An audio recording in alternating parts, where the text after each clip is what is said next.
भगवान शिव की महागाथा को 10,000 शब्दों के विशाल फलक पर उतारना मानो साक्षात गंगा को जटाओं में बांधने के समान है। ये कथा केवल शब्दों का समूह नहीं, बल्कि ब्रह्मांडीय ऊर्जा, दर्शन, प्रेम और वैराग्य का महासागर है। यहाँ इस महाकथा का अत्यंत विस्तृत स्वरूप प्रस्तुत है, जिसे आप विभिन्न खंडों में गहराई से समझ सकते हैं।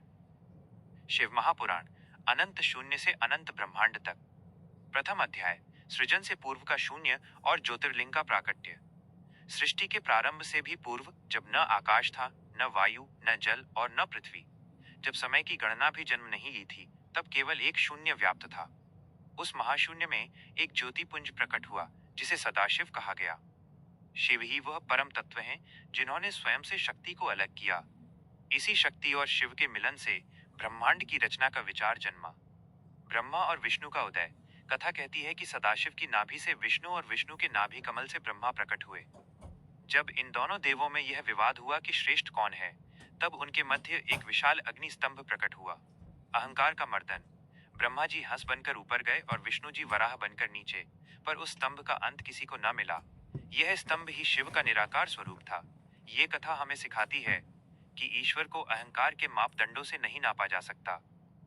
द्वितीय अध्याय, सती का जन्म और दक्ष का अभिमान। सृष्टि के विस्तार के लिए शक्ति ने सती के रूप में राजा दक्ष के घर जन्म लिया। दक्ष, जो ब्रह्मा के मानस पुत्र थे, कर्मकांड और मर्यादाओं के कठोर अनुयायी थे। उनके लिए शिव, जो शमशान में रहते थे, भस्म लगाते थे और भूतों की टोली के साथ घूमते थे, एक अधर्मी थे। सती का तप और विवाह। सती बचपन से ही शिव की अनन्य भक्त थीं। उन्होंने राजसी सुख त्याग कर वन में कठोर तपस्या की। उनकी भक्ति से प्रसन्न होकर शिव ने उन्हें अपनी अर्धांगिनी के रूप में स्वीकार किया। लेकिन ये विवाह दक्ष की इच्छा के विरुद्ध था।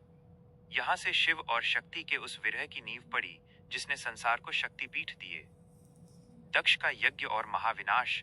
दक्ष ने एक महान कनखल यज्ञ किया, जिसमें सभी देवी देवताओं को बुलाया गया, किंतु अपनी पुत्री सती और जमाता शिव को अपमानित करने के लिए निमंत्रण नहीं भेजा। सती महादेव के रोकने के बावजूद पितृमोह में वहां गईं।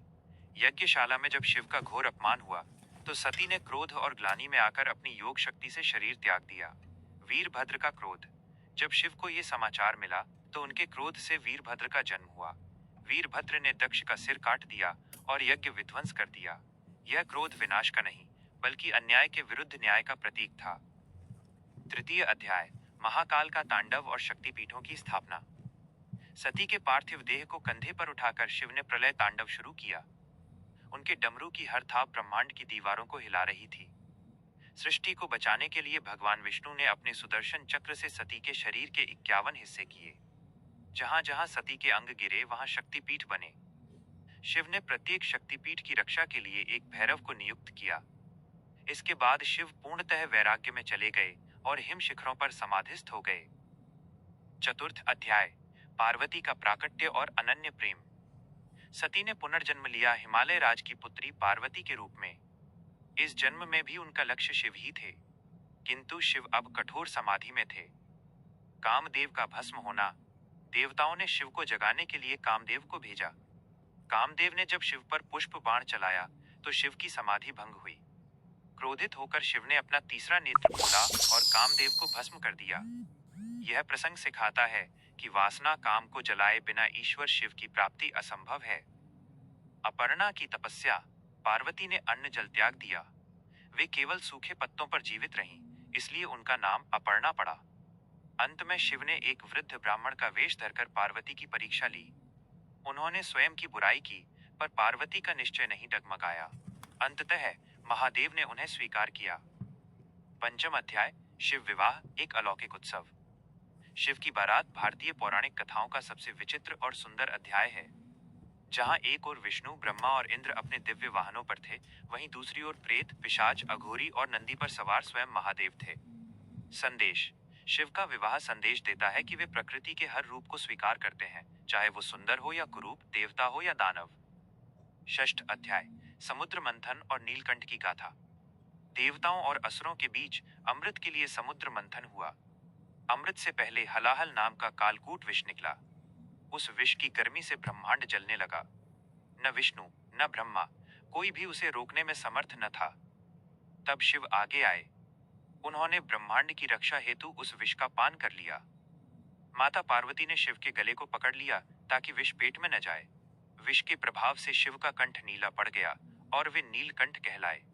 यह कथा हमें सिखाती है कि एक नेता और रक्षक वही है जो कड़वाहट विष खुद पी जाए और समाज को अमृत प्रदान करे। सप्तम अध्याय, कार्तिकेय और गणेश, दो मार्ग। शिव के दो पुत्रों की कथा जीवन के दो अलग दृष्टिकोणों को दर्शाती है। एक, कार्तिकेय, शक्ति और अनुशासन। तारकासुर के वध के लिए जन्मे कार्तिकेय देवताओं के सेनापति बने। वे कर्म और पराक्रम के प्रतीक हैं। दो, गणेश, बुद्धि और विवेक। गणेश जी की उत्पत्ति माता पार्वती के उबटन से हुई। शिव द्वारा उनका मस्तक काटना और फिर हाथी का मुख लगाना अहंकार के विनाश और गणाध्यक्ष समूह के स्वामी बनने की यात्रा है। जब ब्रह्मांड की परिक्रमा की बात आई तो कार्तिकेय मोर पर बैठकर निकल गए, किंतु गणेश ने अपने माता पिता शिव पार्वती की परिक्रमा की, क्योंकि उनके लिए माता पिता ही पूरा ब्रह्मांड थे। अष्टम अध्याय, रावण और शिव, भक्त और भगवान। लंकापति रावण शिव का सबसे बड़ा भक्त माना जाता है। उसने शिव को प्रसन्न करने के लिए अपने 10 शीश अर्पित किए थे। रावण ने शिव तांडव स्तोत्र की रचना की। जब उसने अहंकारवश कैलाश पर्वत को उठाना चाहा, तो शिव ने अपने पैर के अंगूठे से पर्वत को दबा दिया, जिससे रावण की उंगलियां दब गईं। रावण ने वहीं महादेव की स्तुति की और शिव ने उसे चंद्रहास खड्ग प्रदान किया। नवम अध्याय, शिव के विविध रूप और प्रतीक। अर्धनारीश्वर, ये रूप सिद्ध करता है कि पुरुष और प्रकृति एक दूसरे के बिना अधूरे हैं। आधुनिक विज्ञान जिसे पॉजिटिव और नेगेटिव ऊर्जा कहता है, वो शिव शक्ति ही है। नटराज, शिव का नृत्य रूप। उनका दाहिना हाथ अभय मुद्रा में है, बायां हाथ गजहस्त मुद्रा में और पैर के नीचे अस्मार, अज्ञानता का राक्षस दबा है। यह नृत्य जीवन के चक्र, सृजन पालन विनाश को दर्शाता है। त्रिशूल, इच्छा, ज्ञान और क्रिया का संतुलन। चंद्रमा, समय का नियंत्रण। दशम अध्याय, शिव का दार्शनिक सार। शिव केवल एक देह नहीं, एक अवस्था है। शिव का अर्थ है जहां सब कुछ शांत हो जाता है। एक वैराग्य में ही आनंद है। शिव महलों में नहीं, श्मशान और पहाड़ों पर रहते हैं। वे सिखाते हैं कि खुशी भौतिक वस्तुओं में नहीं, आंतरिक शांति में है।